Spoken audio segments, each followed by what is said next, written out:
Alhamdulillah, wassalatu wassalamu ala nabiyina Muhammad wa ala alihi wa sahbihi ajma'in wa ba'd. Rekan-rekan, teman-teman partisipan Zoom, dan termasuk juga mungkin ada di antara partisipan yang baru hadir pada sore hari ini atau malam hari di Indonesia.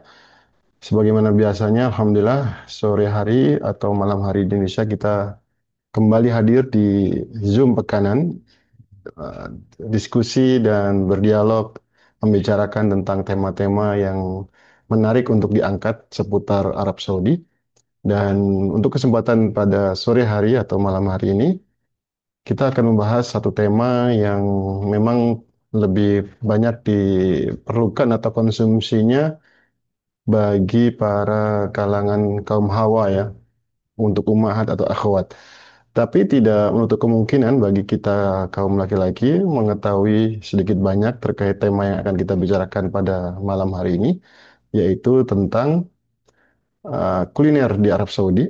Kita akan mencoba menguak kuliner menu Arab dan juga kuliner Nusantara yang beredar yang banyak dikonsumsi, dan termasuk juga nanti kita coba ingin sedikit mengupas seluk-beluk ya, bisnis atau jualannya sampingan para wanita, ibu-ibu, kaum akhwat yang ada di Arab Saudi bagi orang Indonesia.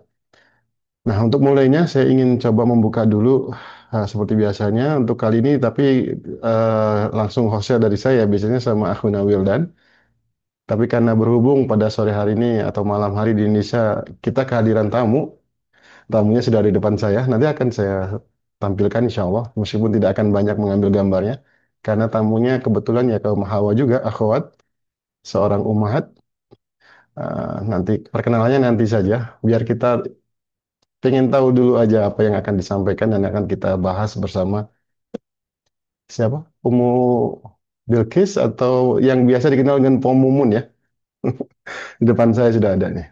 Baik, sebentar saya akan presentasikan dari apa yang sudah saya siapkan sebelumnya. Ya, ya, tema kita tentang kuliner Arab Saudi ya, atau kita bahas bagaimana menu orang Arab, dan juga nanti kita bahas menu kuliner Nusantara. Kita ingin mengetahui dulu demografi atau data ya, bahwa warga kita, orang Indonesia yang ada di Arab Saudi ini, jumlahnya, kalau kita ditanya berapa orang sih orang kita yang ada di Arab Saudi ini, mungkin yang tepat jawabannya adalah hanya Allah yang tahu. Wallahu alam. Karena kalau kita lihat dari informasi kita nukil ya dari KBRI Riyadh, di antaranya yang terbaru oleh Bapak KPW, Koordinator Pelindungan Warga Indonesia di Arab Saudi, yaitu Bapak Mahendra. Beliau seorang. Ini yang sebelumnya ya, untuk yang sekarang sepertinya sudah berubah namanya atau berganti orang menjadi Pak Budi sekarang. Ini Pak Mahendra ini tahun lalu. Beliau sempat menyampaikan data warga Indonesia yang tinggal di Arab Saudi itu kurang lebih sebanyak 358.000 jiwa. Ini berdasarkan catatan yang resmi di keimigrasian Arab Saudi atau yang resmi memiliki izin tinggal dan bekerja. Walaupun kenyataannya, nah ini penting nih, ternyata jumlah tersebut bisa dua kali lipat atau bahkan tiga kali lipat dari jumlah tersebut.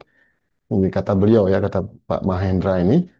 Dan rata-rata kebanyakan warga kita di sini itu sebagai ART, asisten rumah tangga, dan mencapai 200 ribuan. Kemudian menjadi supir ya, supir ini bermacam-macam ya, ada supir keluarga pribadi atau supir perusahaan, sekolah dan sebagainya, itu ada 40 ribu.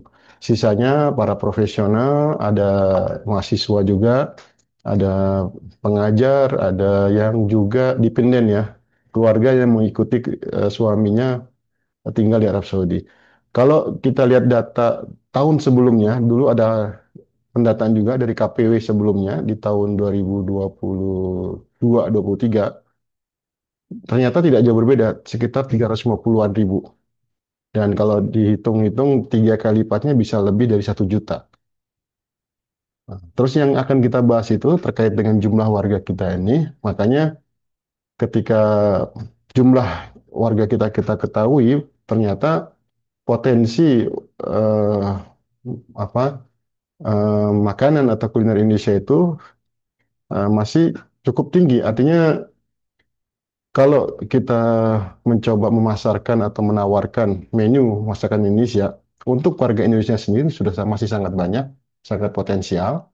Meskipun sekarang warga-warga Saudi juga mulai menyenangi dan mulai terbiasa dengan menu kuliner masakan Nusantara kita. Yang digambar yang tampil ini adalah salah satu kegiatan ya warga negara kita yang ada di Jeddah, di salah satu taman yang biasa dipakai setiap akhir pekan itu mereka melakukan apa namanya ya bazar kaget gitu ya, pasar kaget jualan meskipun sebenarnya ini tidak secara resmi berizin. Nah, nanti kita akan bahas mungkin nanti selain tamu yang ada di depan saya ini juga nanti ada beberapa ibu-ibu yang sudah kami konfirmasi kemarin ada Bu Lili dan sebagainya. Mudah-mudahan nanti ikut berpartisipasi ya untuk memberikan masukan atau tambahan dan beberapa informasi penting terkait tema kita pada malam hari ini. Terakhir, saya ingin tampilkan bahwa di warga kita di warga Indonesia di Saudi juga ternyata mereka juga punya aktivitas yang berkaitan dengan kuliner itu diantaranya adalah mengadakan bazar. Ini bazar yang pernah kami lakukan ya di Syarqiyah. Hampir setiap tahun kita mengadakan ini, termasuk tahun lalu dan tahun ini kalau diadakan berarti nanti di musim dingin. Dan di sini terjadi jual beli makanan dan interaksi antara orang-orang yang biasa membuat masakan kuliner Nusantara dengan para penikmatnya atau pembeli warga kita sendiri. Meskipun nanti juga ternyata warga asing pun banyak juga yang ikut ikut nimbrung, ya ikut hadir dan menikmati kuliner kita. Nah, itu sekilas dari saya. Selanjutnya kita akan coba berkenalan dulu ya sekilas ya. Di depan saya ini sudah ada, saya panggilnya Pak Mumun ya, boleh ya? Assalamualaikum warahmatullahi wabarakatuh. Waalaikumsalam warahmatullahi Nah, wabarakatuh. beliau ini di antara dari ummahat yang ada di Arab Saudi yang saya kenal, yang punya aktivitas cukup padat ya, memproduksi makanan Indonesia ya. Pertanyaan saya pertama adalah sejauh mana sih sebenarnya masyarakat Indonesia eh, bisa mengonsumsi kuliner Nusantara atau masakan Indonesia sendiri. Karena kita tahu di negara asing biasanya kita agak kesulitan mencari dari restoran yang menjual masakan Indonesia, bahkan menu atau apa bahan-bahan masakan ya, bumbu atau sayur atau daging yang sesuai dengan masakan kita ya untuk diracik jadi menu kuliner Nusantara. Sejauh mana Pomun tahu terkait hal itu? Bisa dikasih ya informasi lah sekilas. Nanti nanti ada Bu Lili dan sebagainya bisa menambahkan juga. Sekarang dimulai dari Pomun yang hadir di depan saya ini. Silakan. Ya, Bismillah. Assalamualaikum warahmatullahi wabarakatuh. Waalaikumsalam warahmatullahi wabarakatuh. Ya, selama ini saya tinggal di Saudi sudah hampir 12 tahun. Hmm, untuk masalah makanan untuk warga Indonesia di sini, sebenarnya ya mudah ya, mudah banget gitu. Asal dia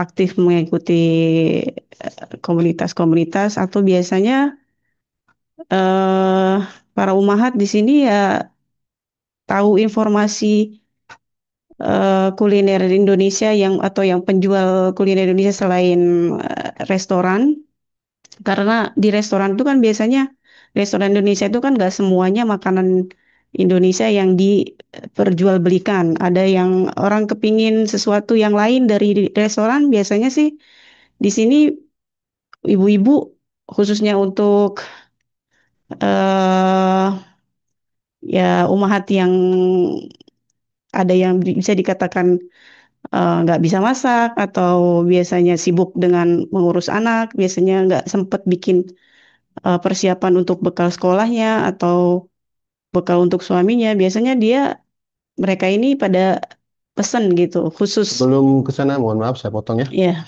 Sebelum ke sana, saya pengen tahu sejauh mana kemudahan warga kita, orang Indonesia, Hmm. mendapatkan makanan dan bahan-bahan makanan untuk diolah jadi masakan Indonesia. Sulit atau mudah atau terkait dengan biaya harganya juga, apakah mahal atau murah? Kalau saya bilang sih mudah ya. Sekarang udah ada toko Indonesia udah banyak gitu loh. Kalau masalah harga, ya karena saya di posisi daerah timur yang orang-orangnya ya apa bisa dikatakan di daerah saya ini ekonominya lumayan, Daya belinya cukup tinggi ya. daya belinya cukup tinggi dan Jadi boleh disimpulkan bahwa untuk mencari menu masakan Indonesia atau bahan-bahannya juga bisa mudah didapat bisa ya. bisa mudah mudah sangat Tapi mudah. harganya masih Harganya masih ya lumayan, lumayan mahal ya. masih bisa dijangkau lah. Ya, kalau dibandingkan dengan di Riyadh atau di Jeddah, tentunya mereka lebih mudah mendapatkan baik itu makanan yang sudah siap saji, yang ada restorannya, atau bahan makanan yang harus dicari di pasar-pasar. Itu berbeda. Kalau di Jeddah, di Mekah, atau di Riyadh, mereka lebih banyak, warga kita lebih banyak di sana, sehingga bahan-bahan pokok makanan Indonesia itu bisa mudah didapatkan. Nah, untuk di wilayah timur yang Mbak Mumun sekarang tinggal di sini, sejauh mana Pak Mumun melihat antusias ya atau keinginan warga Indonesia ini untuk membeli atau mengonsumsi makanan sendiri daripada mereka menikmati masakan-masakan Arab? Mana yang lebih dominan? Apakah mereka lebih sering mencari masakan sendiri atau lebih menerima dengan masakan yang ada dijual belikan di masyarakat Arab pada umumnya? Yang saya lihat sih masih masakan Indonesia ya masih itu ya dicari ya, untuk masakan Indonesia karena saking banyaknya juga orang yang jualan selain di restoran ya ibu-ibu rumah tangga di rumahan banyak banget yang buka PO gitu apa namanya pre-order makanan Indonesia berat yang apa namanya itu ya bisa dikatakan sangat sangat dibutuhkan lah masakan Indonesia masih sangat sangat Artinya masih banyak masih yang mencari masih masakan masih Indonesia ya. ya karena ya tetap ya Indonesia bagi warga Karena Indonesia lidahnya tidak memang ya ditinggalkan ya. itu kalau hanya makanan Indo apa Arab Saudi atau dari negara lainnya seperti yang Asian food itu juga banyak kayak Jepang ataupun Korea atau Chinese juga ada di sini cuman untuk warga Indonesia ya tetap masih antusias lah untuk mencari makanan Indonesia. Artinya warga kita itu masih lebih cenderung untuk mencari masakan Indonesia Ya, daripada makanan-makanan yang lebih banyak tersedia ya, seperti ya, Arab, China, Korea, Jepang juga ada ya, ya. Thailand juga. Oke, Hmm. sekarang saya coba nanya lagi lebih jauh terkait dengan bagaimana cara memenuhi kebutuhan warga kita ketika mencari masakan kuliner Indonesia. Mereka itu kebanyakan nyari kemana? Ke cari restoran kah? Atau di antara komunitas warga kita ini sudah tahu mungkin ada yang bisa dibeli atau ada yang berjualan seperti apa? Ya, selain di restoran Indonesia, ibu-ibu di sini biasanya eh informasi untuk mendapatkan makanan Indonesia selain di restoran khusus Indonesia biasanya ya dari komunitas. Biasanya di situ informasi siapa sih yang bisa dihubungi untuk memesan makanan Indonesia tertentu yang sesuai dengan kebutuhan si pembeli atau si ibu yang ingin membeli makanan Indonesia itu. Artinya memang ada ya yang berjualan ya. Selain restoran yang memang sudah ada dibuka secara resmi, Banyak, ternyata ada umahat ya ibu-ibu, kaum perempuan ya, emak-emak ya, jualan masakan Indonesia. sangat banyak, Sangat banyak ya. sangat banyak. Itu di seluruh kota ya, Bahkan hampir ada. bukan bisa bisa dikatakan di lingkungan yang elit pun ibu-ibunya jualan. Maksudnya istilah kata ya bagi mereka kan sebenarnya dari hal ekonomi kan sudah cukup, tapi ya antusias untuk menjual pun ada di kalangan elit bukan hanya yang di bawah aja. Oke, jadi mereka meskipun secara sosial, latar belakang sosialnya cukup mapan, Hmm. ternyata emak-emaknya juga Jualan, masih gatel juga untuk jual. jualan ya. Jadi mereka ternyata mungkin mengisi aktivitas ya, kekosongan Ya atau bisa jadi cari atau tambah. mungkin mungkin karena juga hobi, hobi masak. Jadi dia menyalurkan bakatnya seperti ya, daripada Tapi kalau pasarnya cukup masih banyak ya banyak yang banyak minat ya. banyak masih banyak dicari, masih banyak Dan dicari orang. juga yang saya tahu teman-teman pekerja migran ya Indonesia atau warga kita yang perempuan yang meskipun tidak memiliki izin tinggal dan bekerja di sini, kegiatan mereka salah satunya adalah mata pencahariannya ya di antara itu ini berjualan makanan, membuka PO ya. PO itu apa sih? Pre-order ya. Pre-order. Pre-order kemudian Jadi nanti ada yang pesan, dibuatkan, dikirimkan dan itu sudah menjadi jamak ya keumuman. Saya kira tidak hanya di Damam, tapi juga di Riyadh, di Jeddah, di Mekah.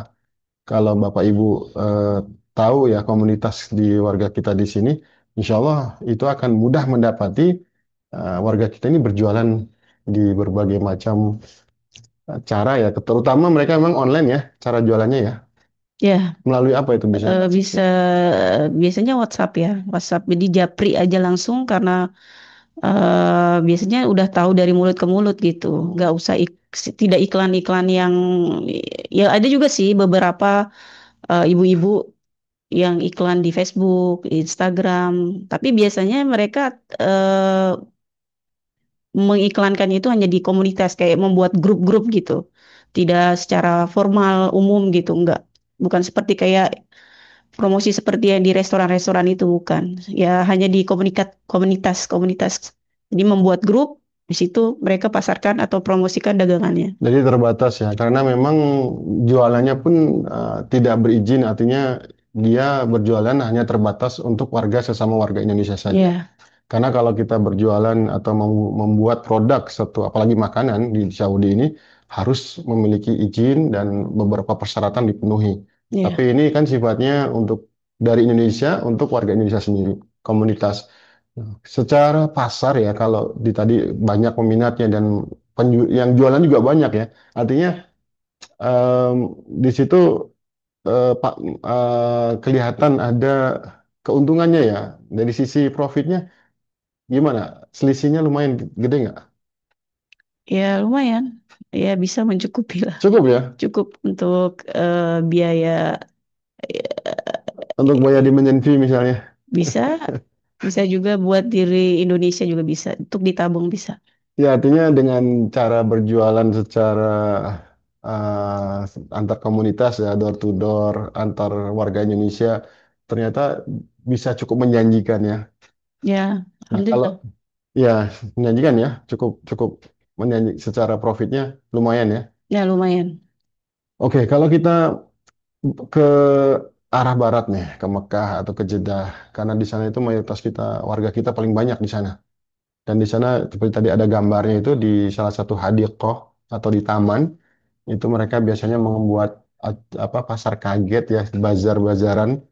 Meskipun secara hukum kalau ada taftis, ada sweeping dari pemerintah setempat, pasti akan digerebek dan akan diangkutin barangnya. Sama lah kalau di Indonesia ada Satpol PP-nya gitu. Tapi memang terjadi setiap minggu di Jeddah itu mereka berjualan. Di Mekah juga demikian.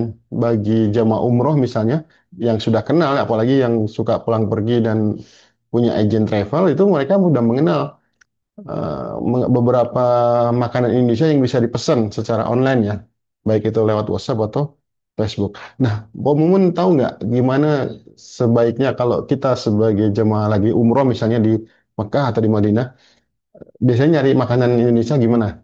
Apakah lewat aplikasi atau kita sudah tahu orangnya, akhirnya kita pesan langsung ke orang yang jualan tersebut?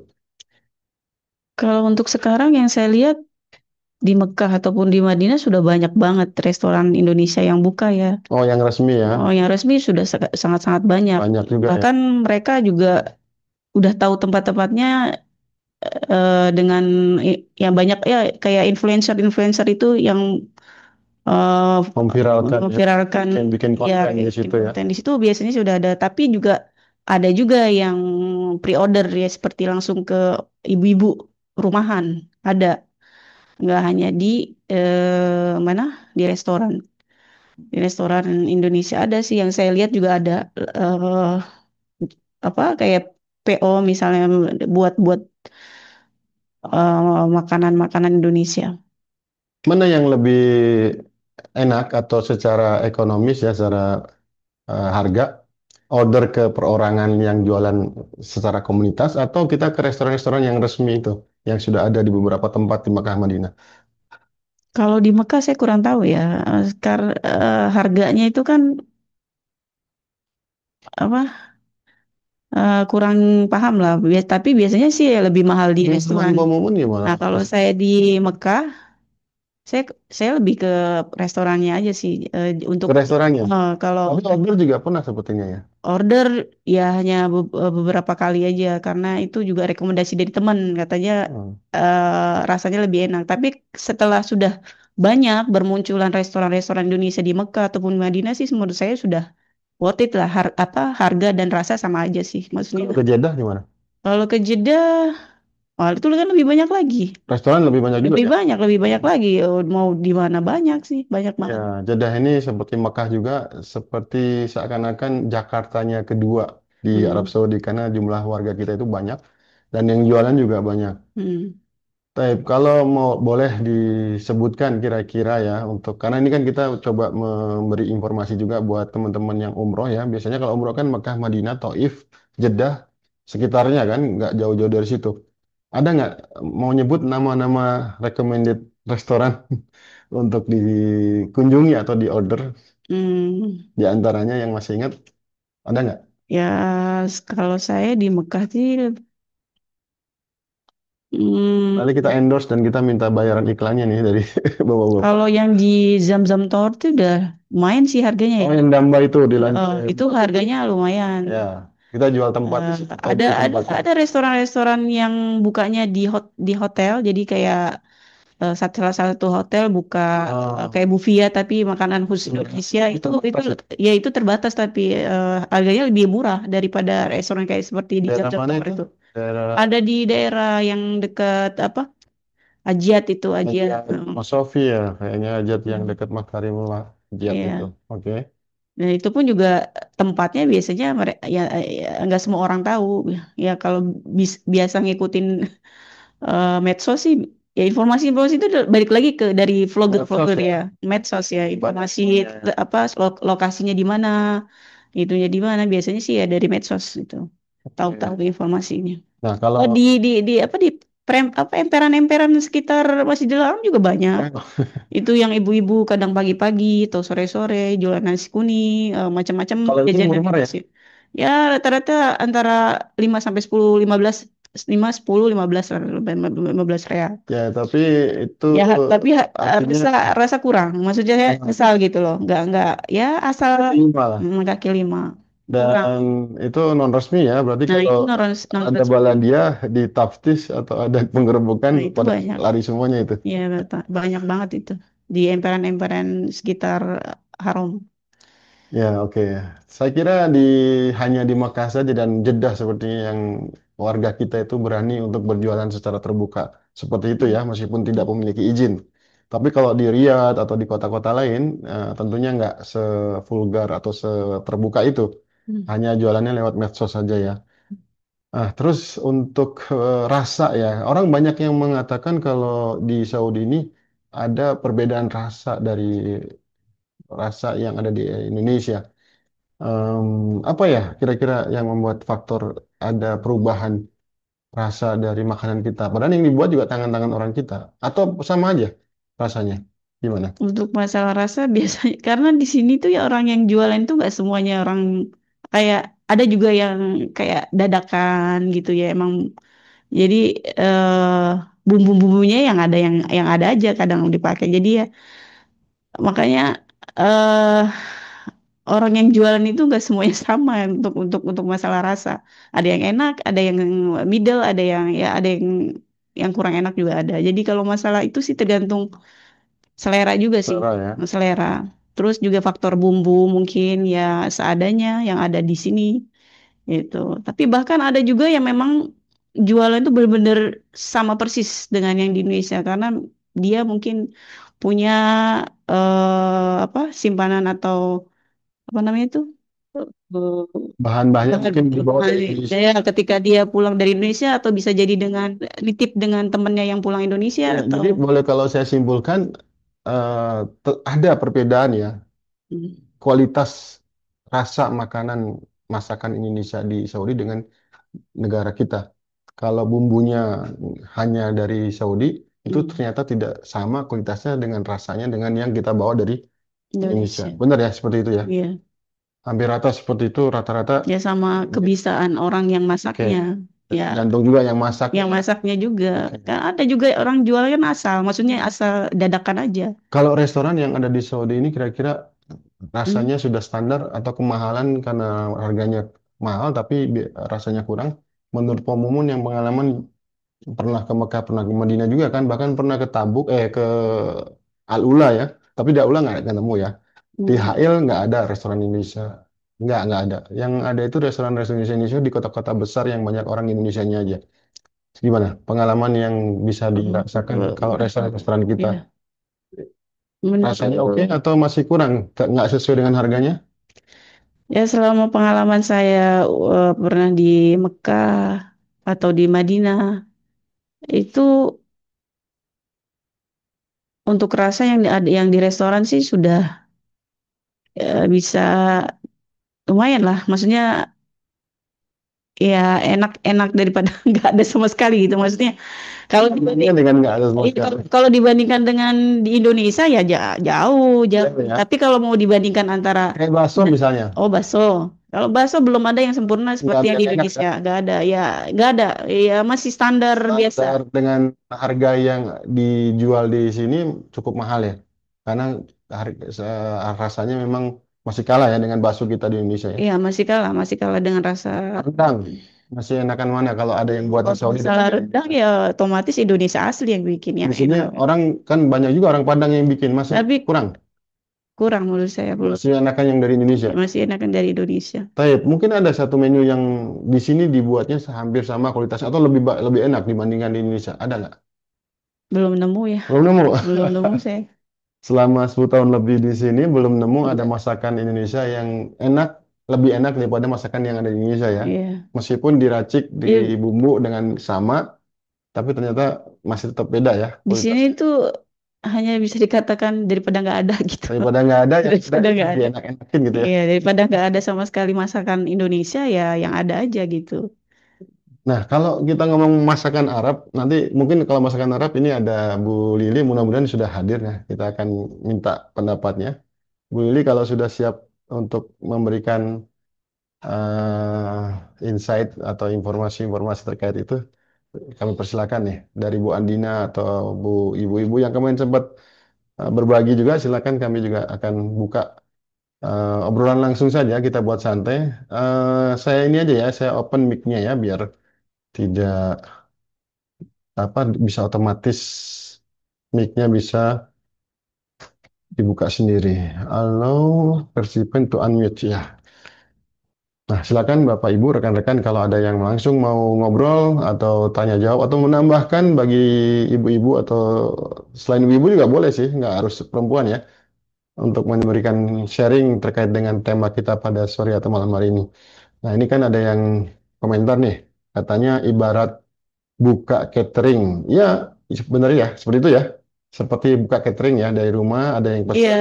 bisa dikatakan seperti itu, tapi ini tidak berizin gitu. Jadi kalau Iya, artinya kan untuk komunitas sendiri, komunitas warga saja, Indonesia. hanya khusus untuk komunitas saja, tidak bisa Nah, dibuka bebas gitu loh. nah, soalnya kalau kita jual B umum, misalnya ke toko-toko Saudi ini harus berizin. Dan izinnya sangat sangat ketat di sini untuk makanan. Terus kita baca dari Sarah Saniago, apa ini? Biasanya penjual dari Indonesia untuk kulinernya apa saja? Apa aja biasanya? Yang Hmm? populer bakso ya, Yang paling dicari ya bakso, mie ayam gitu, siomay. siomay, batagor. Kalau makanan nasinya, Nasinya ya variatif sih, maksudnya bisa Padang juga udah dibuka restoran di ya JTC. ya ada di itu. Tapi kalau untuk nasi biasanya Sate. kalau yang mau murah kan orang beda-beda jamaah ya. Kalau ada yang mau ngirit nasi yang dari kayak nasi Bukhari nasi itu kan lebih murah daripada beli makanan Indonesia atau Enggak, ini yang domestik. ditanyakan kalau penjual orang Indonesia itu Ya, menu apa yang biasanya ya, dijual? ya, yang mayoritas ya itu yang dicari paling Sate banget juga lah, sate, paling populer ya. bakso, Terus bakso sih nomor rendang satu. populer juga rendang tuh. Cuma Ya, jarang ya, nggak semuanya ya. ya. Atau nasi campur, Nasi campur juga ada. itu umumnya. Hmm, Nah, ini ada yang menarik nih dari Go Digital. Bagaimana caranya untuk bisa ekspor bahan-bahannya? Wah, ini harus izin. berkaitan dengan ekspor impor. Kalau urusan ekspor impor mungkin bisa konsultasi dan komunikasi dengan IPTC namanya, Indonesia Promotion Trade Center di Jeddah. Nah, di situ nanti eh, siapa Good Digital ini, Go Digital ini, kalau mau apa didukung akan disupport nanti akan dicarikan calon-calon potensial buyernya itu biasanya konsultasinya atau bisa ke fungsi ekonomi fungsi ekonomi di Kedutaan Besar Republik Indonesia ekonomi dan perdagangan ya atau di Jeddah di KJRI banyak silaturahim aja banyak komunikasi dengan mereka karena KBRI sendiri biasanya memberikan fasilitas untuk mengikut sertakan pengusaha kita dalam pameran-pameran yang ada di Saudi. Bahkan dibiayai secara sewa standnya ya, itu transport dan hotelnya nanti ditanggung oleh yang datang dari Indonesia. Jadi itu bisa konsultasi ke pemerintah kita lewat IPTC atau ke KJRI atau KBRI. Selain nanti kalau ada pameran-pameran itu harus aktif ngikut nimbrung lah, baik itu yang di Jakarta atau diadakan di sini. Nah ini menjelang musim dingin bakal banyak nih, bakal rame nanti banyak acara-acara yang terkait dengan eh, bisnis Kuliner. antara Saudi dan Indonesia pameran. Yang mikrofonnya aktif siapa ini ya? Mengganggu ini. Dibuka mikrofonnya nggak bisa kontrol ya. Ya, kemudian dari Sarah lagi ya, resto sedikit mehong. Mehong itu apa? Mahal. Mahal ya? Eh, Ya, ya lumayan. Tergantung. Emang Lumayan. mahal semuanya restoran di Yang Saudi? di restoran di Mekah ya baksonya aja udah 25.000, 25 Baksonya. real. Tapi enak kan bakso 25 Ya rial tuh? standar lah, menurut saya Standar. masih standar. Tidak seenak yang di Indo lah. Kalau mau dibandingin Indonesia lebih. Iya sih, kalau dihitung 25 real dikali 4.300 mahal sekali dengan Hmm, rasa seperti itu kemahalan ya. ya, Mehong. Ah, ya memang mahal ya. Saya baru lumayan. tahu juga. Bahasa apa sih? Bahasa gaul ya. Dari Abu Zakaria, Bismillah, minta penjelasan kalau kita mau kuliah. Wah, ini kuliah ini. Kalau kuliah nanyanya jangan ke Pemumun. Pemumun mah masalah dapur, masalah Dia kuliner. maksudnya orang kuliah bisa Ini yang jualan. bisa jualan pelatar kaki lima. Igoma yang bisa legal Igoma. Ya secara prosedur atau secara regulasi ya, kalau yang namanya kuliah itu mestinya memang pakai visa pelajar. Tapi kalau yang di haram itu karena mereka masuknya ke sini pakai visa kerja, kemudian belajar. Jadi kerja, kemudian belajar di Haram, di Nabawi juga ya. Yang jualan-jualan itu sebenarnya ilegal yang tadi kita ceritakan. Jadi kalau ada Satpol PP, ada Baladia, mereka akan digerebek dan disita barangnya.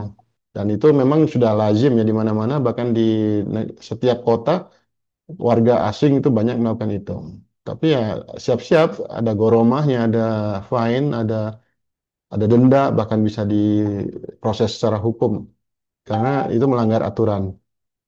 Yang terbaik kalau mau jualan ya pemumun ya seperti yang dilakukan pemumun selama ini. Jadi jualannya ke sama komunitas warga kita aja ya. Ya, saya hanya jualan untuk komunitas saja, tidak disebarluaskan di umum ya. Karena ya itu bisa buat Berbahaya ya. berbahaya Secara secara prosedural kita bisa prosedural bermasalah dengan bermasalah. regulasi di sini. Hanya komunitas ibu-ibu dan itu pun dari mulut ke mulut. Saya nggak diinformasikan secara umum lah intinya. Nggak. Dan itu sudah cukup menjanjikan ya secara Lumayan profit ya. sudah karena udah Ke- kalau sudah banyak yang kenal kita dari mulut ke mulut tuh ya udah kita nggak usah nyari gitu kan. Biasanya ibu-ibu sendiri yang mempromosikan gitu. Saya alhamdulillah selama ya jualan nggak terlalu banyak promosi gitu loh. Justru ibu-ibu sendiri yang promosi dari mulut ke mulut lah lebih lebih ini lebih banyaknya. Oke, itu ya jawabannya ya. Kalau Mahardika, mic-nya, oh mic saya kurang bagus ya. Cek, cek. Mudah-mudahan sudah cukup bisa didengar ya. Kemudian di Rahayu nih, ada yang cukup panjang nih. Kebetulan saya punya usaha tempat makan warung bebek dan ayam kampung Indonesia dan saya yang ada keinginan tinggal di Mekah atau Madinah karena bertujuan bisa umroh setiap sewaktu. Umroh sewaktu-waktu ya. Kalau saya di sana mau bikin resto, apakah bahan baku bebek dan ayam kampung ada? Ada ya? Bebek, ayam kampung ada. Cuman untuk standar besarnya itu seperti kayak ayam kampung lebih besar yang di Indo. Maksudnya ada ayam kampung yang lebih besar di Indonesia. Kalau di sini kalau saya lihat sedang ya, nggak terlalu besar. Ayam Untuk kampung. ya ayam kampungnya kecil dan harganya lumayan. Kalau bebek Bebek ada, ada. ada, Apalagi di Mekah sama di Jeddah, insya Allah lebih lengkap, lebih mudah ya. ada. Semua bebek, ayam kampung, ayam biasa juga yang broiler itu ada. Ya, Semua udah ada. itu jawabannya Bu Rahayu. Itu bisa banyak. Kalau sudah di sini ketemu sama warga kita, itu akan cepat informasi beredar itu. Oh, nanti di sini, di situ belinya apa, beli apa. Ya, seperti itu ya. Karena Iya. orang namanya ada istilah tembok aja bicara gitu. Jadi mulut ke mulut ya, getok tular bahasa Jawanya itu cepat beredar. Bagaimana caranya untuk buka warteg? Untuk buka warteg, pertama ya harus punya izin tinggal di sini. Kedua, kalau mau jadi investor, siapkan modal yang cukup lumayan besar di sini perizinannya. Tapi mudah kok perizinannya cepat. Yang penting kita siapkan prasarananya aja, dari mulai sewa tempatnya, peralatannya, izin usahanya, kemudian nanti setiap waktu ada pemeriksaan dari Baladia agar memenuhi standar. Tapi yang paling utama, siapin modalnya dulu deh, kapitalnya aja. Begitu ada kapital, insya Allah semuanya bisa diatasin. Apalagi kalau mau join dengan orang yang sudah punya usaha di sini. Tinggal kerjasama, izin sudah ada, tinggal modal uang saja, dan nanti teknis-teknis lainnya dibicarakan lah. Idealnya memang datang ke sini dulu. Harus datang ke sini survei, feasibility study gitu ya, Yes. melihat apa ya mengamati dulu, jangan sekedar dengar atau pengen saja dari Indonesia, tapi harus datang ke sini lihat masalah teknis. Selama ada modal yang cukup insya Allah akan bisa dibantu. Banyak teman-teman orang Indonesia yang sudah siap, bahkan Damba itu yang di lantai 4 Tower Jam-Jam itu kan orang Indonesia juga. Ada kakak saya udah cukup kenal, jadi itu kalau mau ada semacam kerjasama itu memungkinkan. Dan sekarang mudah kok untuk jadi investasi ya, jadi investor tuh mudah. Ya itu utamanya cukup modal dulu aja. Apa ini? Dari Pungki ini perbedaan kandungan di bahan sepertinya. Iya, bisa jadi ya. Beda kandungan bahan jadi rasanya berbeda. Ya. Karena adanya kanibal terhadap bumbu yang seharusnya ada di masakan tersebut, dikarenakan tidak ada bahan sejenis di Kesa. Iya, seperti itu barangkali. Bisa jadi karena memang dari bahan dasarnya berbeda. Ya, kemudian penyebab yang dibuat masakan jadi kurang pas, apa karena bumbunya beda atau gimana? Tadi udah jelaskan, mau ditanggapi lagi penyebabnya? Yang bisa masakan di Indonesia itu tidak sesuai ideal seperti yang di Indonesia. Ya karena terbatas bumbunya ya. Kecuali kalau memang orangnya ada yang punya bahan, tapi memang dia punya eh, stok bahannya itu biasanya dari Indonesia bisa dititip atau ketika cuti dia bawa gitu. Nggak dijual di toko biasanya ya nggak ada di toko dijual di toko. Dan itu hanya beberapa orang aja nggak semuanya. Mm-mm. Ya, ini ada dari Pak Zainal lagi nih. Ternyata sama yang menanyakan perizinan usaha kuliner, usahanya semacam Bepom di sini. Iya, jadi ini yang kita ceritakan sebenarnya kan pengalaman Pomumun ya, bagaimana bisa menghasilkan cukup lumayan uang dari hasil usaha berdagang atau berjualan kuliner Indonesia. Tetapi bukan berjualan secara terbuka umum, hanya berjualannya lewat komunitas sesama warga Indonesia. Dan itu pun sudah cukup menjanjikan, ya kan? Sudah cukup lumayan, bener nggak? Ya lumayan. Kira-kira kalau boleh disebut di spill, satu bulannya bisa bersih berapa per bulannya? Nah itu Kira-kira kalau lagi down atau lagi up berapa? tergantung aja. Misalnya kalau lagi sepi berapa? 500, 700 bersih ya? Kalau lagi sepi antara 500.000 kali ya. Sepi, 500 sepi, real atau sepi. 500 ribu? Real. 500 real itu dapat ya setiap Mm. bulan bersih ya. Sudah Kalau dikurangi di segala macam kebutuhan, keperluan ramenya pengeluaran. bisa sampai 8.000. 8.000 itu bersih, Sama bersih. bersih Ini saya sudah. ngomong bersihnya, Iya, bukan artinya sudah modal, bukan kayak sama dengan modal operasionalnya ini yang kita dapat gitu loh, ya, maksudnya. didapatkan setelah dikeluarkan semua modal dan operasional lainnya. Mm-mm. Wah, lumayan tuh. Kalau lagi sepi 5.000 ya memang mungkin Tapi lagi dikit. tenaganya itu yang kalau yang lagi rame itu benar-benar, aduh, Ya, terkuras. artinya kita bicara profit dari usaha, dari penjualan ke komunitas warga kita sesama warga Indonesia saja. Ini informasi yang menarik. Jadi 500 saja bisa dapat sebulan.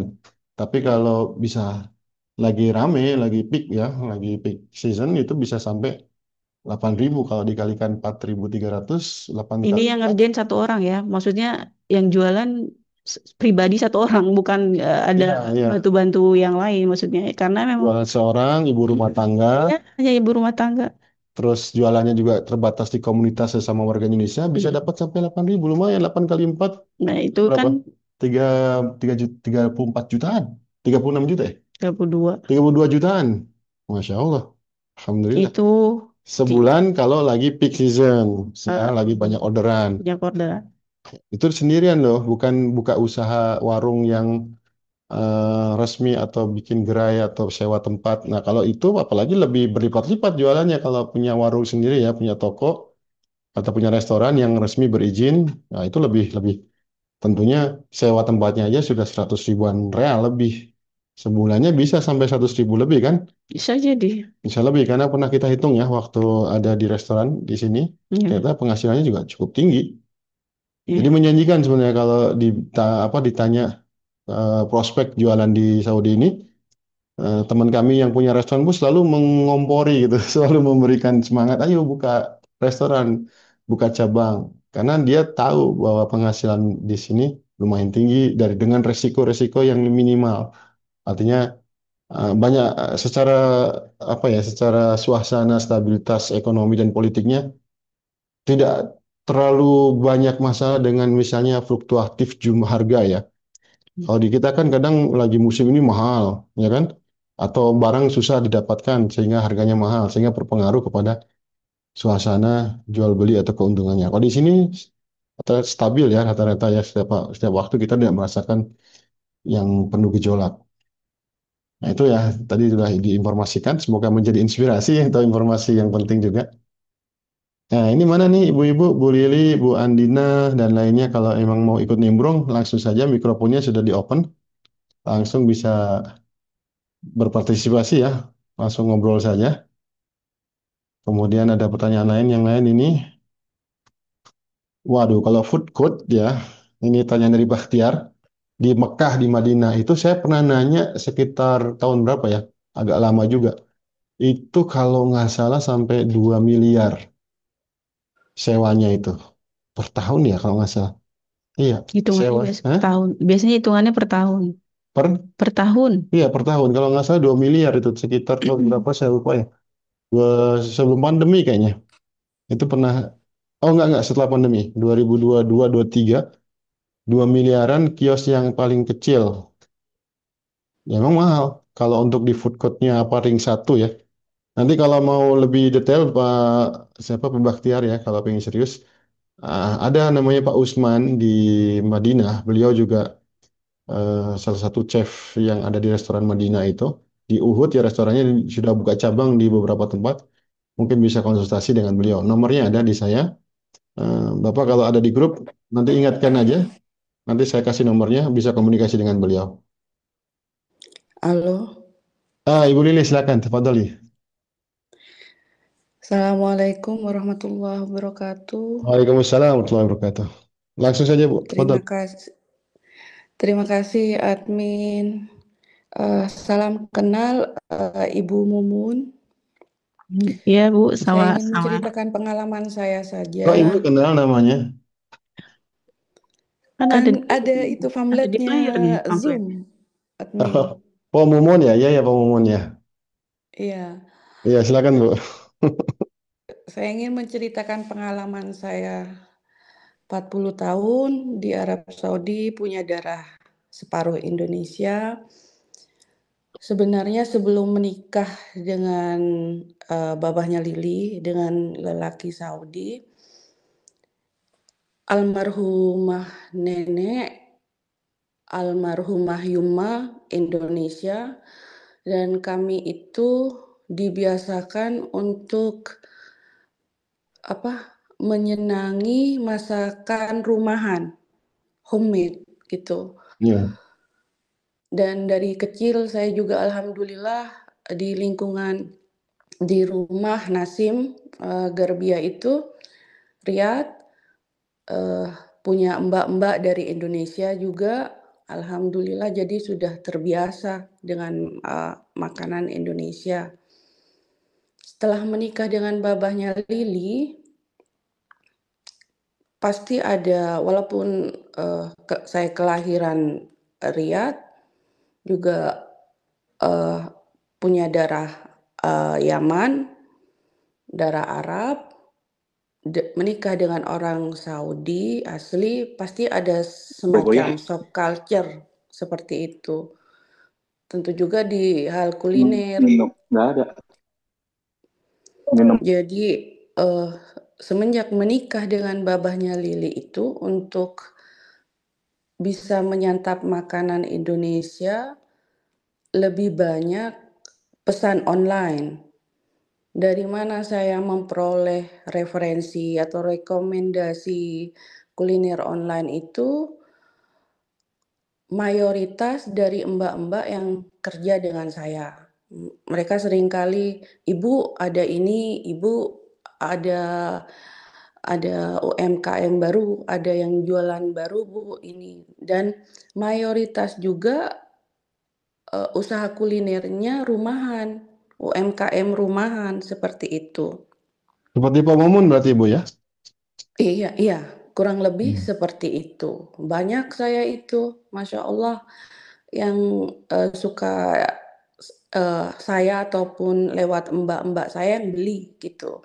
Suami saya juga alhamdulillah menikmati karena beliau juga dari kecil, mbak-mbak di rumah beliau itu juga dari Indonesia.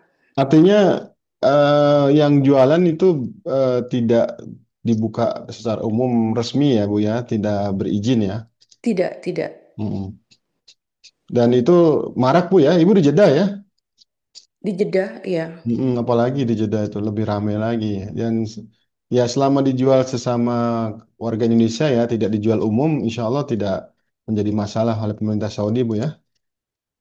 Ya, sama seperti yang eh, diutarakan oleh Ibu Mumun, dari mulut ke mulut, iya juga Mm-mm. bisa, secara komunitas juga bisa, secara medsos pun juga bisa. Kalau secara rasanya Asalkan gimana Bu? Rasanya oke nggak Bu yang dibeli selama ini dari penjual rumahan itu? ada yang oke, mirip dengan standar Indonesia karena saya juga beberapa kali liburan ke Indonesia, jadi tahu tahu pasti rasa aslinya. Harganya Bu? Harganya ya masih terjangkau kalau buat Terjangkau saya, ya. gitu. Mm-mm. Kalau boleh tanya Bu Lili, ada kecenderungan atau ada rencana nggak bisnis terjun di bisnis kuliner ini? Sudah, alhamdulillah Oh udah admin sekarang lagi proses apa itu restorannya, pembangunan restorannya. di Insya di Allah di mana Bu? 2 bulan ini, paling lambat 3 bulan ini selesai. Saya Di juga Jeddah ya Bu? diskusi dengan beberapa ahli kuliner Indonesia di sini. Cuma restoran saya itu lebih menitik beratkan ke Rus Musakel. Oke. Nasi campur Bu ya?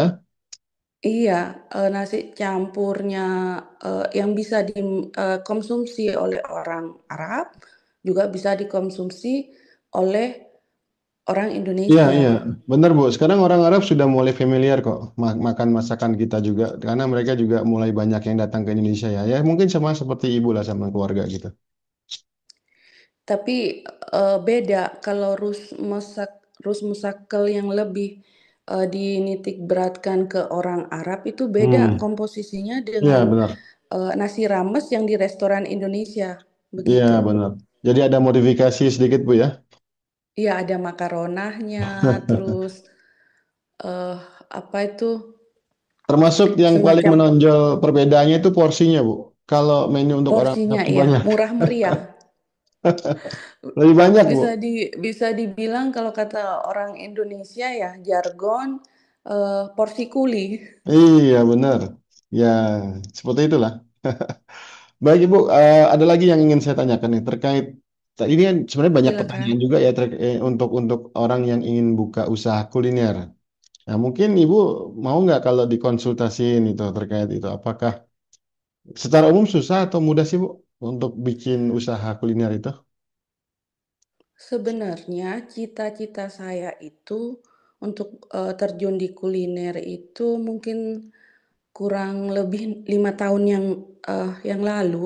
Cuma saya mikirnya terbentur waktu itu igama saya masih zaujah muateri.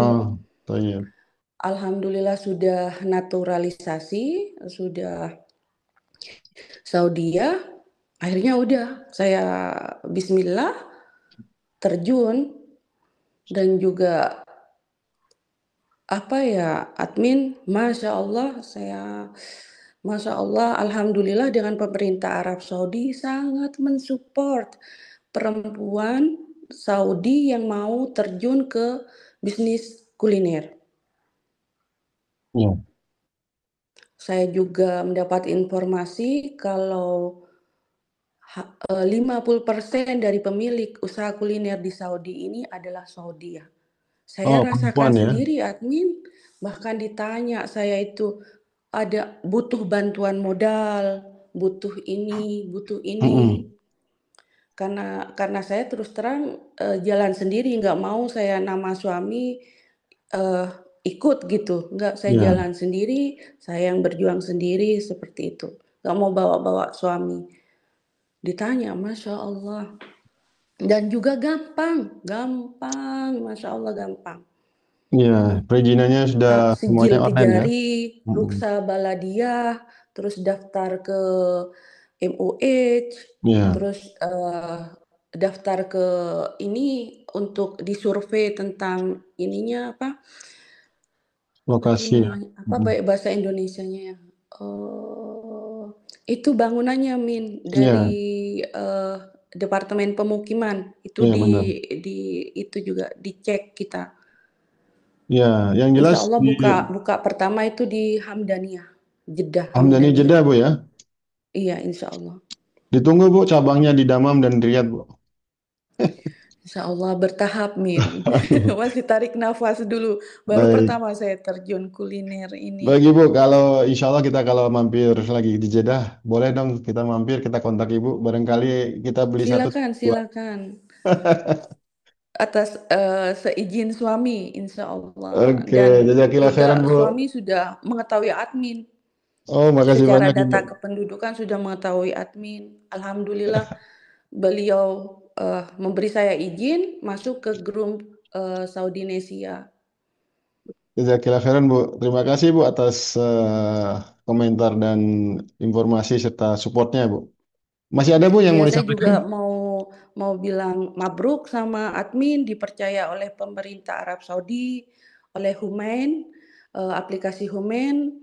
Jika kita mengetik secara bahasa Indonesia pertanyaan-pertanyaan tentang Arab Saudi, maka yang dijadikan source itu salah satunya adalah Saudinesia. Mabruk, mabruk, elf mabruk, Alhamdulillah. admin. Barakallahu fiik. Baik Bu, kita lanjut Bu. Apa mungkin ada lagi Bu yang mau disampaikan? Saya juga ingin menambahkan satu hal. Saya Fadali. punya fakta, ada wanita Indonesia tinggal di Madinah. Suaminya adalah supir bus perusahaan umrah Ya. haji. Hmm. Wanita Indonesia ini juga mendirikan usaha kuliner di bidang catering untuk jemaah umroh yang yang sering ikut ke bisnya suaminya. Usahanya Hmm. ilegal, memang secara hukum di Arab Saudi, tapi selama itu halal dan menjadi keberkahan, Saya mendukung. Ya, ya juga harus menjaga diri, Bu, karena kalau kita setelah terlalu terbuka seperti jualan di emper jalan itu juga resikonya tinggi. Ya, justru juga yang banyak itu kalau ada sesama warga negara Indonesia yang melaporkan Oh dengan iya, berbagai motif itu. benar-benar. Ya, baik Ibu, terima kasih banyak banyak informasi dan wawasan dan tentunya supportnya juga. Nanti kalau ada pertanyaan-pertanyaan yang butuh jawaban dari Ibu, mohon nanti Ibu ikut bantu juga untuk memberi responnya. Sama-sama, Min. Kita lanjut ya. Di sini masih ada Bu Adin tuh, Bu Andina sama Bu Gita. Kalau memang mau di open mic-nya silakan. Kita coba baca lagi ya respon atau pertanyaan-pertanyaan. Dari Sarah lagi, ya ketemu orang Indonesia jarang ya. Orang Indonesia itu sebenarnya kalau dari statistik jamaah umroh itu nomor satu dan nomor dua, kadang nomor satu, kadang nomor dua, saingan dengan Pakistan. Jadi sebenarnya harusnya banyak, cuma memang nggak kelihatan di luaran. Seringkali warga kita kalau umroh itu kebanyakan mereka lebih ke dalam di dalam hotel atau tinggal di dalam ruangan, jarang sekali tampak di luar. Itu menjadi ciri khas juga ya kalau di kota-kota pada umumnya di Saudi warga kita itu jarang kelihatan berkerumun atau kelihatan muncul di outdoor. Malah kebanyakan mereka aktivitas di dalam rumah. Justru kalau kita berwajah seperti Asia seperti ini seringkali dianggap sebagai Filipina. Selalu disapa, halo Kabayan, gitu. Padahal kita orang Indonesia. Tapi insya Allah banyak orang kita. Cuma ya begitulah, agak susah ditemui mungkin karena aktivitasnya berbeda. Dari Pak Dedi ya, modal untuk ini ya, untuk buka kuliner ya. Kamu dulu waktu kita ngobrol sama Pak Usman, katanya sekitar 200.000 real ya, sekitar 2 kali 4, sekitar 800 jutaan ya di Indonesia. Itu sudah bisa mulai buka usaha kuliner. Dari mulai sewa tempat, menerbitkan visa, peralatan, perizinan, itu sudah bisa mulai dengan restoran atau rumah makan yang sederhana lah, nggak terlalu besar. Pemun ada pendapat berapa juta kira-kira butuh biaya untuk buka usaha di sini? Kuliner ya. Tadi Waktu Bu Lili sebenarnya bisa jawab sih sebenarnya. Akil. ya waktu itu saya juga pernah tanya sama orang yang sudah buka restoran di Damam sini. Ya paling tidak punya uang 1 M. Tapi yang ya restorannya bukan dikategorikan restoran yang wah ya, ya Sederhana ya. sederhana seperti kalau di Indonesia warteg kali ya. Warteg Warteg Indonesia sekelas itu ya. ya 1 M. 1 miliar cukup ya. Ya, Dari mulai sewa tempat, peralatan, mengeluarkan visa dan perizinan, insya Allah cukup. Nanti kalau ada Bu Lili mau nambahkan, silakan langsung saja. Ya, kemudian iya, masalah pendapatan lumayan, memang tinggi karena istilahnya kan rumah tangga ya, ikut sama suaminya. Jadi untuk biaya sewa tempat, listrik, air dan sebagainya itu sudah tersedia. Jadi tidak ada beban untuk mengeluarkan pengeluaran kecuali modal apa belanja sumber masakan ya. Dan kalau boleh saya tanya ya ke Pemumun, misalnya kita mau bikin satu menu orderan ya em, dari selisih dari bahan-bahan yang kita beli dengan yang kita jual ada margin berapa dan dihitung juga uang lelah, uang capeknya. Kira-kira sampai berapa marginnya? Misalnya ordernya 1.000 lah. Ada yang order 1.000 real ya. ya Dapat bersih berapa orang marginnya? enggak, kalau bagi saya dari awal saya sudah punya perhitungan untuk bisnis atau jualan masakan ini atau makanan. Hmm. Saya patok antara 100 sampai 200%. Profit keuntungannya harus 100 sampai 200% Ya, ya. iya, Dari maksudnya dari modal itu 100 sampai 200 bersih persen. 100 sampai 200 tuh. Iya. Bersih sudah dikurangi biaya operasional, biaya bahan makanan dan Ya. sebagainya. Sama juga kita survei ya, maksudnya survei dalam artian lihat di luaran harga berapa pasarannya. Jadi masuk Oke. juga Jadi kalau kita jual 50 real, se- kita kayak kita modal, modal kalau kita jual 50 real berarti modalnya sebenarnya 20 real ya. ya antara Bisa ya? 22 25. Oh, Masya Allah. Pantesan tadi disebutkan kalau lagi peak season bisa 8.000 per bulan. Itu kalau lagi rame dan memang butuh effort yang lebih banyak lagi ya, karena capek ya bisa begadang juga itu. Tapi ya gitu, nanti kembali kepada suasana, karena setiap bulan tentunya berbeda-beda yang order. Apalagi kalau dibuka restoran resmi, punya punya toko atau punya tempat yang bisa orang makan di situ, bahkan bisa catering. Nah, itu sangat luar biasa. Makanya saya sering sekali sekali lagi ya, saya sering disampaikan, sering disemangati, ayo dong buka cabangnya. Izin perizinan ada di sini. Dia punya gitu, tinggal dibuka aja. Cuma ya kadar Allah karena waktu dan tenaga juga masih belum punya kesempatan untuk itu. Kemudian dari Sarah lagi, di luar tema ya, silakan bertanya mengenai kampung haji. Oh, kampung haji, kita masih belum tahu ya detailnya. Kita tunggu saja. Nanti kalau sudah ada official beritanya, kita akan sebarluaskan. Selama itu belum official, kita nggak nggak mau terlalu terlalu terburu-buru, karena bisa jadi salah. Kalau hanya rumor, informasi terbatas, pendek, tidak resmi, khawatirnya nanti sudah kita gembar-gemborkan beritanya ini dan itu ternyata ada perubahan atau berbeda. Makanya lebih baik kita tunggu, kita sabar sampai benar-benar ada rilis resmi bangunan atau terkait dengan kampung haji Indonesia. Kita berharap ya semoga kalau ada ya kita akan senang bisa akan lebih mudah ya berhaji dan umroh. Orang-orang kita akan terkonsentrasi di lokasi tersebut. Kita tunggu saja ya Bu Sarah Saniago, karena daripada kita menduga-duga atau mencari sumber yang nggak resmi malah khawatir jadi hoax atau informasinya mislead, mendingan kita tunggu yang official resmi dari pemerintah atau yang terkait. Dari Gita, Ibu Gita ya, kalau punya modal lebih asik buka toko resmi, iya. Ya, itu tergantung kesiapan saja.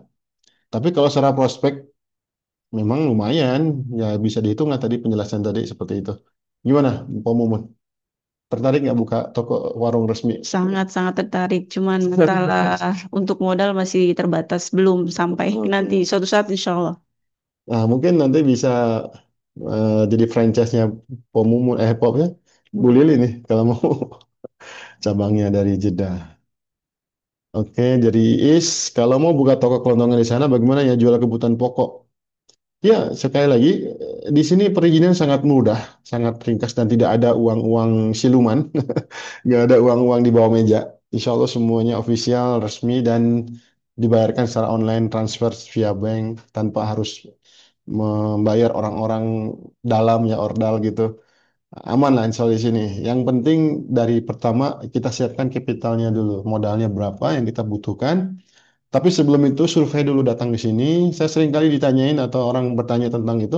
Maka yang saya pertama kali sampaikan, silakan Bapak Ibu datang dulu ke sini, survei dulu, lihat dulu di mana lokasinya. Nanti saya antar deh, di mana lokasinya yang tepat, mana yang enak, nyaman, dan kelihatannya ini prospek dengan modal sekian bisa menghasilkan kembali modal itu, apa istilah dalam cash flow itu, cashbacknya berapa, bukan cashback, apa istilahnya, uang kembali modal itu berapa dalam berapa jangka itu kan ada hitung-hitungannya nanti. Nah, itu bisa konsultasi juga. Ada beberapa orang yang bisa kita jadikan konsultan untuk menghitung neraca atau cash flow yang akan digulirkan di satu usaha. Dan orang kita sudah ada yang punya pengalaman di sini, kita bisa tinggal minta ilmu dia dan kita bisa berbagi pengalaman dia. Bahkan perizinan mereka juga ada yang siap menyediakan. Yang dibutuhkan pertama yaitu memastikan kesungguhan niatnya, yang kedua modal yang harus mencukupi.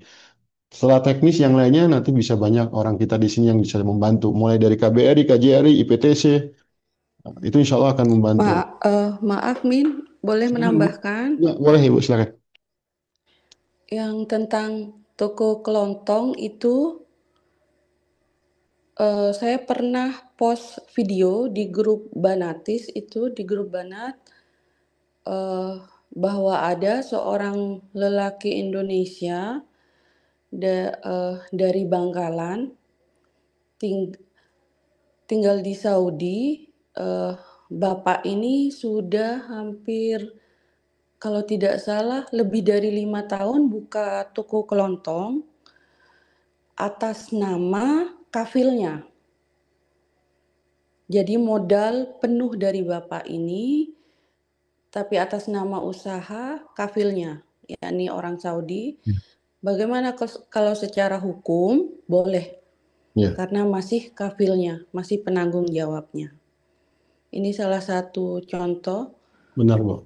Saya juga pernah saya bahas waktu Zoom dengan Chef Umar Madinah, Oh iya. dengan admin juga, kalau saya warisan dari almarhum Yubah itu punya beberapa saham di toko Indonesia. Hmm. Bisa juga seperti itu. Kalau mau terjun di toko kelontong secara utuh, secara full, 100%, ya cari orang Saudi, jadikan kafil atau premium resident sekalian, Ya, atau tanam saham, sistem tanam saham. Jadi ada 3 opsi. benar, Bu. Eh, Saya jadi teringat itu. Demikian tambahan dari saya, Amin. Ya, ya sekedar untuk menambah atau mengingatkan kembali, menjelaskan kembali. Memang ada tiga mekanisme atau tiga cara kita berbisnis di Saudi itu. Yang pertama kita menjadi employee-nya, menjadi pegawainya. Ya otomatis kita kerja, tapi kita dikasih banyak apa ya istilahnya kepercayaan ya, kewenangan untuk mengatur itu. Tapi kita tetap statusnya sebagai pekerja dari seorang kafil, sponsor atau pemilik usaha tersebut orang Saudi. Yang kedua kita jadi partner. Jadi partner itu ya kita sharing capital, sharing modal. Dari awal kita punya perjanjian, punya kesepakatan dengan orang Saudi, status kita jadi partner sebagai pembisnis. Nah, ini yang level kedua. Yang level terakhir ya memiliki penuh ownership penuh sebagai investor. Jadi semua modalnya dan semua perizinan dari mulai awal itu diurus sendiri sebagai warga asing yang menjadi investor. Itu bisa memungkinkan. Tadi sesuai dengan yang disampaikan Bu Lili. Ini ada tiga kategori kita mau berbisnis di Arab Saudi itu. Itu memungkinkan. Ada yang nanya telur ayam, warnanya putih ya di sini. Ada yang coklat juga kan ada? Ada, Ada yang coklat juga. ada. Bahkan ada yang mata telurnya kuningnya dua. Harganya agak sedikit mahal. Sekarang berapa satu tobak, satu box kotak? Eh, Mulai dari harga 17 sampai 20, 17 real sampai 20-an real ya. Per 22 topak itu juga ada. 30 biji ya. 30 pieces. 30 biji telur itu sekarang harganya 17 sampai 20-an real. Dulu masih Ada grade-nya juga telur ayam itu. Hah? Kenapa, Bu? Ada grade-nya Oh untuk iya. telur ayam. Ada yang pakai biasa, ada yang omega 3. Oh iya benar. Jadi Kalau secara saya langganannya telur asin. Telur asin rumahan. orang Filipina banyak tuh yang buat Bu, oh, asin tuh. Jadi Enggak ke kalau ke orang Indonesia saya min. ada juga ya, Masya Allah. Iya, alhamdulillah di Jeddah melimpah. Ya, yang terkenal murah meriah itu telurnya merek Fakih. Al Fakih itu terkenal murah meriah. Memang agak kecil. Kemudian dari Rahayu sewanya iya mahal kalau kita lihat sewa di ring satu ya atau di dekat-dekat Haram Madinah atau di Mekah itu mahal. Tapi ya penghasilannya juga tinggi. Bayangin aja, kalau ada 1 juta per hari di situ, 1%-nya dari 1 juta yang beli aja udah balik modal itu. Jadi emang sangat seimbang lah antara biaya sewa dengan income-nya. Insya Allah tidak akan membohongi itu. Sudah sama. Oke, pengumuman ke ya restorannya kita tunggu nih, Om Lili. Nanti kita bisa main ke sana. Mungkin nanti dalam satu event kita akan bareng-bareng ya komunitas yang ada di Saudi Indonesia ini kita makan-makan bersama di sana Kopdar. Mudah-mudahan ya Insya Allah. Kontaknya Bu Lili, oh Bu Rahayu grup mana nih? Kalau di grup di grup WhatsApp yang Saudi Saudi 2 memang nggak ada. Bu Lili boleh nggak dikasih nomornya? Kalau boleh, saya akan share nanti ke Bu Rahayu. Nanti Bu Rahayu tolong di mention aja ya di grup WhatsApp ya, ditulis requestnya. Ya, itu Bu Andina nanti kita tunggu. Kalau bisa bareng-bareng, ayo kita sambil liput ke sana. Kita bawa kamera, kita viralkan, kita bikin konten di sana. Cara mukim di Saudi membawa anak dan istri. Nah, ini banyak sekali pertanyaan tentang ini nih. Tapi tema kita sebenarnya bukan ini. Tapi secara sekilas saja ya, nggak apa ya kita jawab ya. Ya kalau mau mukim di Saudi dengan anak dan istri, ya pertama dapatkan visa untuk tinggal di Saudi. Visa tinggal di Saudi ya banyak ya, mulai visa kerja, visa pelajar, visa diplomat, dan sebagainya. Yang kedua, setelah dapat visa untuk tinggal di Saudi, urus izin tinggal, iqomah. Nah, begitu iqomah beres, dipastikan iqomah ini eligible atau enggak untuk membawa keluarga. Karena tidak semua iqomah itu bisa membawa keluarganya, tergantung nanti profesi. Ada kriteria dan ada perizinan tersendiri, tergantung nanti profesi yang ada di iqomah tersebut. Setelah dipastikan eligible-nya, urus mengajukan ke Kementerian Dalam Negeri di sini atau ke Jawazat dengan membawa semua sertifikat, bukan sertifikat apa, dokumen-dokumen ya, yang dibutuhkan, terjemahkan ke bahasa Arab atau bahasa Inggris yang tersumpah, disubmit, diajukan, tunggu sampai keluar visa untuk keluarga dapat dengan membayar 2.000 ya. Begitu lolos, nanti kirim visa aslinya ke Indonesia. Di Indonesia, keluarga yang akan dibawa datang ke VVS atau di Kuningan itu untuk mengurus biometrik dan segala macam persyaratan dokumennya. Kalau selesai, belikan tiket, terbang ke Saudi, sudah selesai. Cari rumahnya, jangan lupa untuk keluarga. Di sini dibedakan ya, ada pemukiman atau apartemen khusus keluarga, ada apartemen yang khusus untuk bujangan. Jadi tidak bisa kita bercampur satu keluarga, misalnya tinggalnya di tempat apartemen gedung yang di situ tempat bujangan saja, dipisahkan. Itu seperti itu insya Allah secara umum seperti itu. Kalau detail-detailnya Pak Haryanto ini nanti bisa kontak saya. Nanti saya ada rencana untuk membuat satu webinar khusus untuk ini. Kita mau ngobrol secara dalam, secara mendetail terkait dengan menjawab ya request atau pertanyaan-pertanyaan terkait bagaimana kita mau tinggal dan memboyong keluarga di sini. Nanti ada waktu dan sebenarnya sudah pernah kita lakukan juga sih beberapa waktu lalu. Tapi kita akan ulangi lagi secara aturan regulasi juga ada yang diupdate ya. Itu Pak Arianto, mudah-mudahan masih ada di grup. Kalau ada di grup nanti kita akan share kapan kita mengadakan acara webinar untuk tema khusus ini. Baik, dari Bu Sarah, Bu Pungki. Iya, oh Kopdar Western Malika. Di mana nih Bu Lilin? Ya, insya Allah kita bisa arrange. Sambil umroh ya, pulang dari umroh kita bisa ngobrol di situ. eh Apa ini? Aditya Wardana berarti biasanya biaya kapok, biaya kapil. Oh, berapa maksudnya? Biaya kafil? Biaya kafil tergantung kesepakatan. Kalau kafilnya mensyaratkan sekian ribu per bulan, ya sudah kita sesuai dengan ala syurutihim, kepada sesuai dengan syaratnya. Baik, iya. Pak Pendi nggak ikut di grup WhatsApp ya? Linknya dapat dari mana nih? Dari teman yang nge-share barangkali. Ya kalau bisa ikut di grup WhatsApp, karena di grup WhatsApp kita selalu update ya info-info yang terkini, tema-tema yang ingin dibicarakan. Kalau sebelumnya kita ngobrol serius-serius ya tentang Palestina, tentang Hamas, Gaza, dan gini sekarang agak sedikit santai temanya. Resal Malika di Hamdania. Oh ya, kita nggak begitu kenal ya Hamdania di mana. Ya insya Allah nanti kalau kita umroh ada rencana nanti sambil bawa mobil sendiri. Mudah-mudahan bisa mampir ya ke Umu Lili. Baik, kembali ke ini dianggurkan ya, diamin aja dari tadi. Kembali ke Pak Mumun. Oke, saya mungkin sekalian waktu sudah cukup lama juga kita ngobrol-ngobrol ya, nggak kerasa. Mungkin minta apa ya eh, pandangannya, pendapatnya sebagai closing statement juga ya. Karena udah habis nih, nggak ada yang lagi nanya.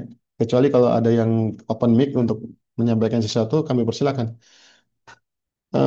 Menurut Pak Mumun, ke depannya, karena ini ada 2030 ya, visi 2030 Saudi, potensi warga kita untuk datang ke Arab Saudi ini dari kacamata seorang emak-emak ya yang jualan kuliner Nusantara semakin banyak, semakin sedikit atau bagaimana ke depan? Kemudian juga bagaimana kuliner orang Indonesia di sini? Ya, kalau yang saya lihat akan semakin banyak ya. Belum lagi kalau saya lihat di medsos tuh banyak banget orang-orang Indonesia yang pengen hijrah ke sini gitu ke Saudi Arabia. Ya, Alasan ya ingin suasana yang lebih baik lagi dari Indonesia atau karena memang juga ketertarikan antara dua apa tempat dua kota suci itu. Semua banyak yang memimpikan untuk hidup di Madinah atau di Mekah. Banyak sekali ya. Bisa dikategorikan sangat-sangat untuk kedepannya sangat-sangat apa ya namanya? potensi untuk Potensi untuk ya potensi bisa potensi sambil sekali. jualan, Ya, potensi sekali. apalagi bisa berbisnis juga ya. Ya, Maka Madinah potensi banget kalau kita mau sangat jualan ya. sangat sangat. Ya. Sekarang juga kan sudah banyak yang tertarik untuk invest di sini. Iya, Orang-orang yang punya visa apa? visitor, Visa investor, investor dan juga kredit, premium resident juga pada buka investor-investor, usaha, pada buka usaha. Jadi dan itu potensi, banyak orang yang sangat-sangat tertarik. ya, terutama Haramain ya, Mekah Madinah. Ya, ya, Kalau sudah di Mekah Madinah, selama punya modal ya, apa saja itu bisa jadi uang gitu istilahnya. Selain ya. kita dapat ibadah, insya Allah lebih berpahala. Sebenarnya bukan hanya uang juga di Saudi ini, ya itu karena dua kota suci itu Iya, sangat-sangat dimimpikan oleh semua orang Muslim ya, semua orang warga iya, Indonesia yang beragama Islam. Masya Allah. Ya, semoga dimudahkan semuanya. Seperti pertanyaan dari Pak Herianto ini, masih tentang yang mukim, yang bawa keluarga. Saya jawab banyak Pak, 1001 cara gitu untuk membawa keluarga ke sini itu.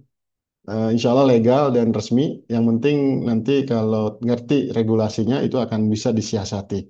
Kalau ya nanti kan ada under kafalanya suami, kepala keluarga, atau juga bukan under kafalanya suami. Itu banyak caranya insya Allah. Memang kalau secara profesi memang ada kriteria tertentu. Nggak semua kriteria pekerja yang punya izin tinggal iqamah di sini itu bisa diizinkan eligible untuk membawa keluarganya. Ya nanti kita buat webinar khusus ya. Nanti kita akan bicarakan secara mendalam dan komprehensif terkait dengan bagaimana tinggal bekerja di Arab Saudi dengan keluarga. Kemudian dari Sarah, ya itu. Ya insya Allah, semoga kita bisa bertemu secara apa offline di restorannya Umu Lili di Jeddah insya Allah. Dari Abdullah masih ada pertanyaan, kakak PPN ya. Kalau PPN itu ditanggung oleh pembeli, jadi bukan oleh pengusaha. Jadi kalau kita belanja harga 10 real ditambah 15% dari 10 real. Jadi yang menanggung PPN itu adalah pihak pembeli. Adapun pengusaha itu harus memiliki perizinan yang memenuhi syarat seperti sertifikat VAT atau PPN itu ada mekanismenya. Jadi tidak dibebankan kepada pengusaha sekali lagi PPN itu tetapi kepada pembeli. Hanya pengusaha syarat-syaratnya harus dipenuhi dari mulai membuat CR, apa namanya itu, corporation apa sijil tijari itu perusahaan izin perusahaan, kemudian nanti ada sertifikat VAT-nya, kemudian nanti ada zakat itu juga wajib harus dibayar oleh seorang pengusaha. Dan beberapa regulasi yang nanti kita bisa pelajari secara berjenjang lah, insya Allah. Sama PPN umum ya, semuanya 15%. Mau makanan, kuliner, mau barang-barang komersial lainnya, itu sebesar 15% ditanggung oleh pembeli. Dan di sini sudah diwajibkan seperti invoice itu harus online semuanya, sudah terintegrasi dengan sistem pemerintah Arab Saudi, GAS namanya. Government apa GAS itu? Authority Zakat and Tax.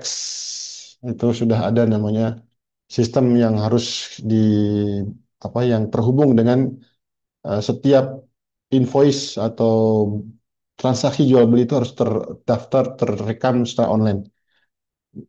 Makanya di sini ada aturan ketat masalah itu nggak boleh si pembeli itu harus punya punya hak untuk menerima invoice yang setiap pembelian itu harus ada invoice-nya. Intinya seperti itu. Dan insya Allah mudah nggak begitu rumit kok. Dan nggak ada pajak-pajak yang terlalu ribet membebani. Kecuali kalau pelanggaran denda, nah itu yang jadi langganan biasanya. Karena ketat di sini sangat ketat sekali terkait dengan standar bagaimana menjaga kualitas produk yang dijual dan melindungi konsumennya sangat-sangat kuat di sini. Konsumen bisa komplain sedikit saja itu bisa bermasalah orang yang menjual atau membeli, memasarkan produk tertentu. Baik, itu saya kira ini sudah 1 jam lebih ya. Alhamdulillah. Tadi Pak Mumun sudah menyampaikan closing sebenarnya. Apa masih ada lagi yang mau ditambahkan? Cukup, Insya. Cukup ya. Iya, nanti kalau ada momen lain, ada kesempatan lain kita akan bahas yang berbeda dan saya kira itu kalau tidak ada pertanyaan lain dari Bapak-bapak, Ibu-ibu, rekan-rekan partisipan Zoom kali ini. Bu Andina ada ingin komen yang biasanya kita ajak untuk sharing di sini atau Bu Gita ya yang di Riyadh. Apa ada yang ingin disampaikan? Kalau memang tidak ada, dicukupkan sekian. Ya, kita sudahi dan semoga apa yang disampaikan bermanfaat. Oh, Pak Jainal belum ada ya, belum ada grupnya ya. Silakan kirim WhatsApp aja ke sini dulu. Nomor saya 535858 185. Maaf. Kirim ke nomor ini WhatsApp pesan singkat saja ke Pak Zainal, nanti akan kita share grupnya. Begitu ya. Mudah-mudahan bermanfaat dan jazakumullah khairan kasiran atas partisipasinya dan juga khusus untuk pemumun yang sudah hadir di sini bersama saya langsung. Semoga apa yang disampaikan bermanfaat dan menjadi eh, satu hal yang bisa di follow up terkait dengan tema yang kita bicarakan pada sore atau malam hari ini. Sekian, barakallahu fiik. Assalamualaikum warahmatullahi wabarakatuh.